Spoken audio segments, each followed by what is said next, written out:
है, वो जमीन हमारी है। लढेंगे, जितेंगे, लढेंगे, जितेंगे। कोण म्हणता देणार नाही, घेतल्याशिवाय राहणार नाही, कोण म्हणता देणार नाही, घेतल्याशिवाय राहणार नाही। या सिडकोचं करायचं काय, खाली डोकं वर पाय, या सिडकोचं करायचं काय, खाली डोकं वर पाय। धन्यवाद ताई। हा आग्रह यानंतर करणे का? आपण सर्व या ठिकाणी मोर्चासाठी उपस्थित आहात। कृपया सर्वांनी खाली बसून घ्यायची विनंती करायची आहे सर्वांना की आपण बसून आमच्या हक्काचं नाही कुणाच्या बापाचं, कोण म्हणतंय देणार नाही, घेतल्याशिवाय राहणार नाही। उपस्थित सर्व बंधू भगिनींना मी आवाहन करतोय की काही होऊ द्या, आज आपल्या हक्काची घरं घेतल्याशिवाय इथून आपल्याला जायचं नाहीये। आणि महत्वाची गोष्ट म्हणजे सिडकोला आज जागा आले का तिथं अतिक्रमण झालंय। आज 2007 साली आपला साली निर्माण झालेला आहे। 2007 पासून आज 2026 पर्यंत सिडकोचे अधिकारी काय झोपले होते का? त्यांना तेव्हा अतिक्रमण दिसलं नाही का? आज फक्त यांना बिल्डरांच्या घशात ते मुखंड घालून यांचे कमिशन यांना काढायचं आहे।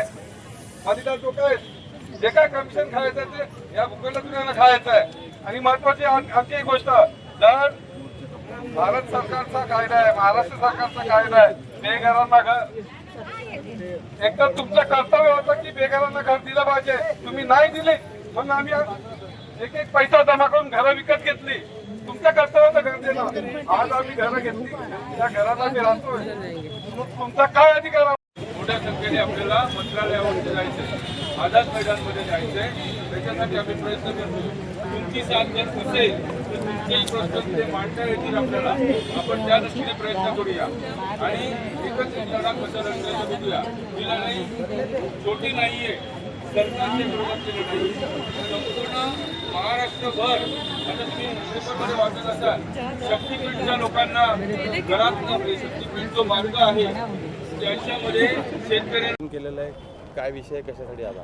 विषय हा सिडकोच्या जागेवर वसलेल्या झोपडपट्टी व बैठ्या चाळ्यावरचा विषय आहे। ज्या पुत्रांना 12.5% प्लॉट रिझर्व केला होता, त्या 12.5% खुल्या जागेवर सिडकोशी व महानगरपालिकेची हात मिळवणी करून भूमिपुत्राने टावरच्या टावर त्या ठिकाणी उभा केलेला आहे।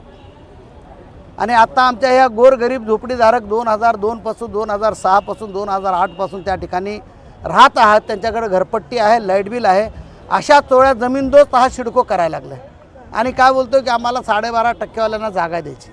अरे बाबांनो, ज्यावेळेस 12.5% रिझर्व प्लॉट ठेवला होता त्यावेळी ते जागा कुठे गेली, कोण त्याच्यावर बिल्डिंगा बांधल्या ह्याची विचारपूस का करत नाही? एका बाजूला आमचे देशाचे प्रधानमंत्री सांगत आहेत की 2022 पर्यंतच्या लोकांना बेघरांना मी घर देणार, दुसऱ्या बाजूने आमचे एकनाथ भाऊ व देवा भाऊ आमचे राज्याचे मुख्यमंत्री 2011 पर्यंतच्या लोकांना घरं देण्याचं आश्वासन देत आहेत, संरक्षण द्यायचं। मग एवढं असतानाही सिडको प्रशासनाला वेळ लागलं आहे, या महानगरपालिका ह्या पोलीस प्रशासनाला वेळ लागलं आहे का? ह्या गोरगरिबाची घरं नष्ट का करायला लागला? हा प्रश्न विचारत आम्ही या ठिकाणी आलेलो आहोत। सिडकोने नाही दिला तर पुढे सिडकोनं जर न्याय नाही दिला, आमच्याकडे भारत ठाकूरचा फोन आलेला होता की या भेट करायला आम्ही बोलू, शिष्टमंडळ घेऊन या। हे भारत ठाकूर स्वतः गोरगरिबांचे घरं तोडतोय, तर आम्ही त्याच्याकडे कशासाठी जायचं? आणि आमचे बरेच आम्ही निवेदन त्या रायगड भवनला दिलेले आहेत। एक वेळेस आमचे जो CEO आहे काय त्यांचं नाव आपला मेहळे साहेब, त्यांना पण निवेदन दिलेलं आहे। तर आम्हाला त्यांच्याशी बोलायचं नाही, आम्हाला सेपरेट आम्ही MDशी भेटणार आहे। आज जर तुमचं त्या ठिकाणी अधिवेशन असेल तर अधिवेशन झाल्यानंतर आमची भेट द्या। जर त्यांनी भेट जर नाही दिली की 2 महिन्यानंतर आम्ही त्या ठिकाणी सिडकोमध्ये गमिनी कव्वाच्या मार्गातून सिडकोमध्ये आमची सर्व जनता घुसल आणि त्या MDच्या कॉर्नरला पकडून आम्ही जॉब विचारल्याशिवाय राहणार। साधारण किती झोपडपट्टी धारक असतील का? या नव्या मुंबईमध्ये MIDC आणि सिडको पकडले 142 झोपडपट्ट्या आहेत आणि त्याचा रेकॉर्ड महानगरपालिकेकडे आहे। आणि बैठाचाळ्या भरपूर आहेत, बैठाचाळ्या कमीत कमी 5000 आपल्या बेलापूरपासून ते आपल्या ऐरोलीपर्यंत कमीत कमी 8 ते 10,000 बैठाचाळ्या आहेत। मीच या लढ्यामध्ये आणि या शहरामध्ये ज्या लोकांनी या शहराला सेवा सुविधा दिली, अशा या लढ्यामध्ये आम्ही घरहक्क संघर्ष समितीचा भूमिका नेहमीच की या शहराचा विकास होत असताना या शहराला ज्या ज्या इथल्या कामगारांनी असेल, माथाडी कामगार, घरेलू कामगार, आमचे माथाडी भवनमधील इतरही काही फेरीवाले, रिक्षावाले या शहराला जे सेवा सुविधा दिली आणि सेवा सुविधा देणारे झोपडपट्टी धारकच नसून या शहरामध्ये जे चाळीधारक आहे, आतापर्यंत चाळीधारकांना सुद्धा मोठ्या प्रमाणात त्या ठिकाणी नोटिसा गेल्यामुळं त्यांच्यामध्ये सुद्धा फार भीतीचं आणि असंतोषाचं वातावरण या ठिकाणी निर्माण झालेलं आहे. आमचं नेहमीच या शहरातल्या सिडकोला किंवा महानगरपालिकेला एका बाजूला महानगरपालिका सांगते की आमची या शहरामध्ये 1 इंचही जमीन नसून, परंतु 1/1/2011चा जो शासन निर्णय घेत असताना सर्व आमदार, विधान परिषदेचे आमदार यांनी ठरवूनच तो निर्णय आणि महाराष्ट्राचे विधानसभेचे अध्यक्ष आणि इथून राज्यपाल यांच्या सहीनिशी हा GR पारित झालेला असतो, परंतु त्याची अंमलबजावणी होताना सिडको एकीकडे कानाडोळा करते, टोलवाटोलीची उत्तरं नेहमीच त्यांची असतात. म्हणून घर हक्क संघर्ष समिती आणि इतर पक्ष संघटना, तळवली, घनसोली, इतरही नवी मुंबईतील अजून काही बऱ्याचशा संघटना या लढ्यामध्ये उतरत असून हे मोठं एक व्यापक स्वरूप आणि यानंतरही सिडकोने आपली भूमिका नेहमी टोलाटोलीचे मुख्य नियंत्रक अतिक्रमणचे जे असतात ते सांगतात वरिष्ठांना भेटा, वरिष्ठ MD आम्हाला भेटत नाहीत. आज अधिवेशन काळ असेल, परंतु येणाऱ्या 15 दिवसानंतर, महिन्यानंतर त्यांनी आम्हाला भेट द्यावी. आमचं शिष्टमंडळ त्या ठिकाणी जाईल आणि शासनाने जे काही निर्णय घेतलेले आहेत ते शासन निर्णय एका बाजूला MIDC NOC देते, परंतु ही सिडको का टाळाटाळ करते याचं उत्तर MDने आम्हाला द्यावं, नगरविकास खात्याने द्यावं, गृहनिर्माण जे निर्माण मंत्री असतील, एकनाथ शिंदे साहेब असतील, राज्याचे लाडके मुख्यमंत्री देवाभाऊ असतील, यांनी हे उत्तर द्यावं. अन्यथा हे आंदोलन आज या स्वरूपाचं असेल, परंतु भविष्यात हे उग्र आंदोलन सिडको असेल, महानगरपालिका असेल, MIDC असेल, रेल्वेच्या जमिनी असतील, याच्या स्वरूपात एक मोठं उग्र आंदोलन या नवी मुंबई असंतोषाला या सरकारला, केंद्र सरकारला सामोरं जावं लागेल. हीच आमची भूमिका घर हक्क संघर्ष समिती म्हणून या ठिकाणी आहे. झोपडपट्टी आणि एक कोकण भवन पण नव्हतं आणि हे सरे सिडको ऑफिस नव्हतं, वार्ड ऑफिस नव्हते. तेव्हापासून आमची झोपडपट्टी आहे.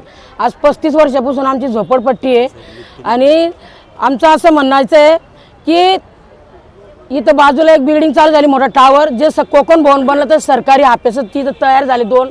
त्यांच्या नोटिसा जातात की आम्हाला एक कचरपट्टी नाही पाहिजे, एक झोपडपट्टी नाही पाहिजे आम्हाला.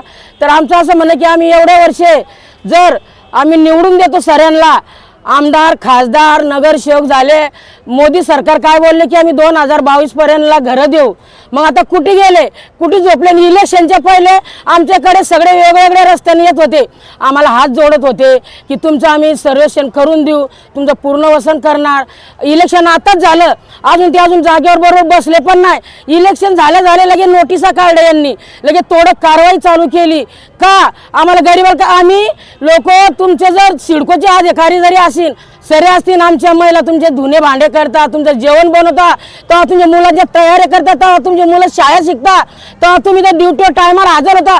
आमचे ते माणसं आहेत, आमचे मुलं आहे, आमचे तुमचे संडास बाथरूमचे ते पाईप फुल होता, तुमचं बाथरूम भरता, आमचे माणसं जाऊन सनी तुम्ही ते साफ करता. आमचे रस्ते झाडू मारणं, बिल्डिंगचा कचरा घेणं कोण करतं? सेवा आम्ही देतो. आमची झोपडं तुम्हाला चालत नाही. आमचं इलेक्शन चालतं, आम्हाला बोलता वारंवार. ज्यांना निवडून दिलेलं आहे त्यांच्या घराच्या समोर जाऊन आंदोलन करणार आम्ही ज्यांना निवडून दिलेलं आहे त्यांच्या घराजवळ आम्ही आंदोलन करणार आहे आणि तिथून उठणारच नाही आमचा हक्क घेतल्याशिवाय. आणि आम्ही हे पण बोलतो, आम्ही डोजे जरी आले आम्ही आतमध्ये कडा लावून बसणार आहे. आमचा जीव जर गेला आम्ही जागा सोडणार नाही, कारण की आम्ही वारंवार यांना निवडून देत आलो आणि आमच्या जीवावर निवडून आले. वेगवेगळ्या रस्त्याने आता यायचे सगळेजण, ताई दादा आम्हाला निवडून द्या, तुमचं पुनर्वसन करतो. आता कुठे गेले? आता काय बोलतात? नगरसेवक, आमदार, खासदार, सगळ्या पक्षांचे लोक येतात आमच्याकडे. सगळे पक्षाचे लोक आले. ते टाटानगरमध्ये एवढी गर्दी होत होती की 1 साईड तुमचं मतदान आहे आणि ताई तुमचं आम्ही घरं तोडणार नाही. आणि मी पाण्याचा हक्क मागायला गेली महानगरपालिकात, बोलतो नाही तुम्हाला देणार नाही तुमचं पाणी, तुम्ही सिडको जागीत राहतं, तुम्ही जावर आयुक्ताकडे. इथं गेली लाईटाचे आपण तुम्हाला लाईट देणार नाही, तुम्ही आणली गेले, तुम्हाला आम्ही काय देऊ शकत नाही. आम्ही माणसं नाही, आम्हाला अधिकार नाही माणसं सारखा जगण्याचा. बाबासाहेबांनी काय अधिकार दिला नाही का? तुम्हाला अधिकार आहे का या पक्षातून त्या पक्षात जायला, या पक्षातून त्या पक्षात जायला? तुम्हाला अधिकार दिलाय का? आम्हाला एक झोपडं नकोय का? तुम्ही का नागर राखायला का शेतामध्ये? तुम्ही एवढ्या हॉटेली बनवल्या, तुमच्याजवळ 200 100 डोजर आहे, तुमच्याकडे एवढं मोठं तुम्ही हे घेतात. तुमच्याजवळ आम्ही एक झोपडं आज तुम्ही आमचं लिगल नाही करू शकत. माझी